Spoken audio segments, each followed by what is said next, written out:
नमस्कार दोस्तों, स्वागत है आप सभी का हमारे चैनल चर्चा के विषय पर। आज का दोस्तों चर्चा का विषय है, हमारा आध्यात्मिक विषय है, क्या गृहस्थ आश्रम से भी मुक्ति पाई जा सकती है। बहुत से साधकों के मन में ये प्रश्न रहता है कि हम गृहस्थ आश्रम में यानी अब हमारी मुक्ति हो सकती है या हमें जीवन में हमारा आना जाना यूं ही लगा रहेगा। तो इस विषय में मैं दोस्तों आपको एक कहानी के माध्यम से समझाना चाहूंगा। एक गुरु और शिष्य थे। तो गुरु जी का जो शिष्य था, उस शिष्य के मन में एक प्रश्न आया और उसने गुरु जी से पूछा, गुरु जी अगर मैं ब्रह्मचर्य आश्रम से गृहस्थ आश्रम में चला जाऊं, संन्यास आश्रम में न जाऊं, तो क्या मेरी मुक्ति संभव है या मैं फिर जन्म जन्म जन्मांतर तक इसी बंधन में पड़कर और मुक्ति को नहीं पा सकूंगा। तो इस बात पर गुरुजी ने कहा, मैं समय आने पर आपकी बात का उत्तर दूंगा।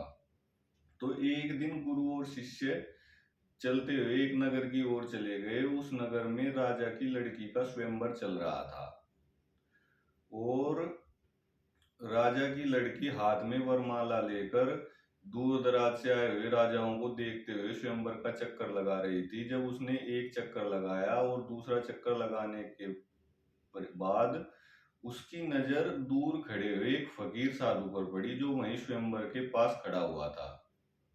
और उसे देखकर राजा की लड़की बिल्कुल मोहित हो गई, उसका तेज देखकर, और वह वरमाला लेकर उसकी ओर चली। तो उस सन्यासी ने कहा, नहीं, मैं कर्मयोग के झंझट में नहीं पड़ूंगा या मुझे ग्रस्त में कोई भी आसक्ति नहीं है, क्योंकि मेरा तो संन्यास आश्रम मेरा मार्ग है और मैं अपनी मुक्ति का साधन चुन चुका हूँ। मुझे अब संसार में कोई भी विरक्ति न रह गई है। तो दोबारा फिर राजा की लड़की ने कहा, हे मुनिवर, मैं तो आपसे विवाह करना चाहती हूँ।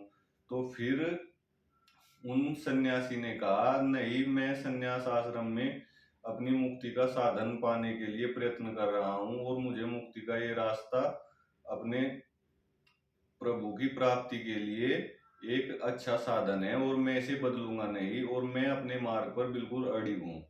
फिर राजा ने अपने राज्य का प्रस्ताव रखा कि मैं अपना राज्य भी पुत्री के जिसके साथ विवाह होगा उसे दे दूंगा। तो भी वह सन्यासी टस से मस न हुआ और वह उस सभा से निकलकर चल दिया और उस राजा की पुत्री उसके पीछे पीछे चल दी। और गुरु और शिष्य जो दूर से खड़े हुए उस दृश्य को देख रहे थे, वह भी उस कन्या के पीछे पीछे चल दिए। और जब वह चलते चलते चलते चलते एक नगर से दूर किसी जंगल में जा पहुंचे, तो वहां पर जाकर जो सन्यासी था किसी रास्ते पर मुड़ा जंगल में और वह अदृश्य हो गया। तो फिर उसके पीछे से वह कन्या देखते हुए उसे जब सन्यासी ना मिला तो वह रोने लगी और पीछे से गुरु शिष्य आ रहे थे और वे बोले, तुम पुत्री विलाप क्यों कर रही हो। तो वो बोली कि मैं ऐसे ऐसे एक सन्यासी के पीछे पूरी कहानी कहकर सुनाई और अब मुझे नगर जाने का रास्ता नहीं मिल रहा है। तो गुरु और शिष्य ने कहा कि हम यहाँ पर किसी पेड़ के नीचे आज रुक जाते हैं, अब अंधेरा हो गया है, अब नगर में जाना ठीक सुरक्षित नहीं होगा, यहीं कहीं पर आग जलाकर हम रुक जाते हैं और सुबह के समय हम आपको नगर का रास्ता दिखा देंगे। तो वे इस बात पर सहमत हो गई। तो वे एक पेड़ के नीचे आग जलाने के लिए उन्होंने लकड़ियां इकट्ठी की। तो उस पेड़ के ऊपर एक चिड़िया का परिवार रहता था, चिड़िया, चीड़ा और उसके दो बच्चे।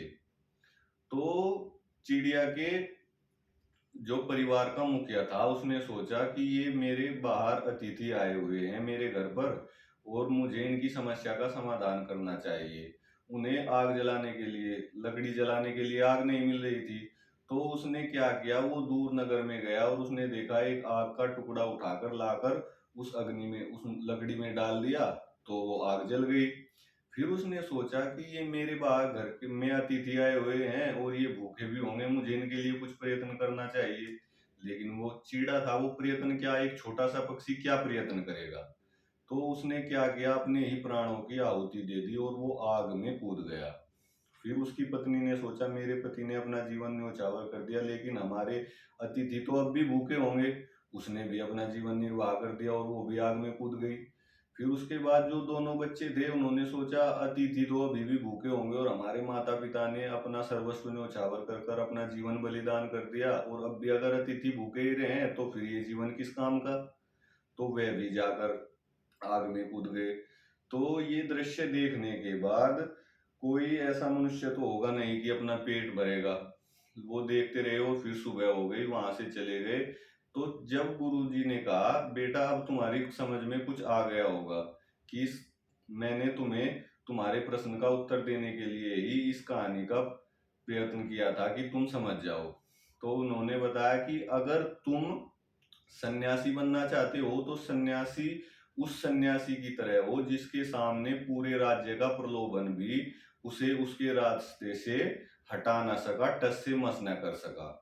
और अगर तुम गृहस्थ आश्रम में रहना चाहते हो तो गृहस्थ आश्रम तुम्हारा उस चिड़िया के परिवार की तरह तुम्हारा गृहस्थ आश्रम हो जिसने अपना जीवन बलिदान कर दिया अतिथि का, क्योंकि अतिथि का पेट भरना और अतिथि का सम्मान करना एक गृहस्थ का परम धर्म होता है। और उसने अपना जीवन न्योछावर कर दिया सिर्फ इसी बात के लिए कि हमारे बाहर अतिथि आए हैं, हमारे घर पे अतिथि वे भूखे ना रह जाएं। तो दोस्तों इस कहानी से हमें यही शिक्षा मिलती है कि मुक्ति गृहस्थ में भी संभव है और संन्यास में भी संभव है। मुक्ति हमें दोनों रास्तों से मिल सकती है क्योंकि सभी साधन परमात्मा के हैं, लेकिन हमें अपने साधन पर उन्हीं दो सन्यासी और उस चिड़िया के परिवार की तरह अडिग रहना चाहिए। अगर हम अपने साधन पर अडिग रहेंगे तो गृहस्थ आश्रम से भी मुक्ति पाई जा सकती है, क्योंकि गृहस्थ आश्रम दोस्तों कर्म योग के अंतर्गत आता है। और कर्म योग को तो भगवान कृष्ण ने भी मुक्ति का साधन बताया है गीता में। पूरी गीता कर्म योग, संन्यास योग और इसके ऊपर ही आधारित है। और अर्जुन को कर्म योग का ही तो पाठ पढ़ाया है भगवान कृष्ण ने गीता में। तो कर्म योग यानी गृहस्थ आश्रम से भी मुक्ति पाई जा सकती है। बस हमें अपने मार्ग पर अडिग रहकर अच्छे आचरण से और अच्छी कामना से कर्म करना चाहिए। कोई भी ऐसा विरक्त कर्म नहीं करना चाहिए जिससे हमारा गृहस्थ आश्रम भंग हो और हमारे कामों में बाधा आए। अगर हम अच्छी कामनाओं के साथ अपना गृहस्थ आश्रम निभाते हैं तो उससे भी हमारी मुक्ति हो सकती है। तो अब इसी के साथ दोस्तों हम इस विषय को यहीं पे समाप्त करते हैं। चैनल को सब्सक्राइब कर दीजिए और वीडियो को लाइक कर दीजिए, शेयर कर दीजिए, कमेंट में जय श्री राम ना लिखना भूले। और मिलते हैं किसी अगले विषय के साथ। धन्यवाद।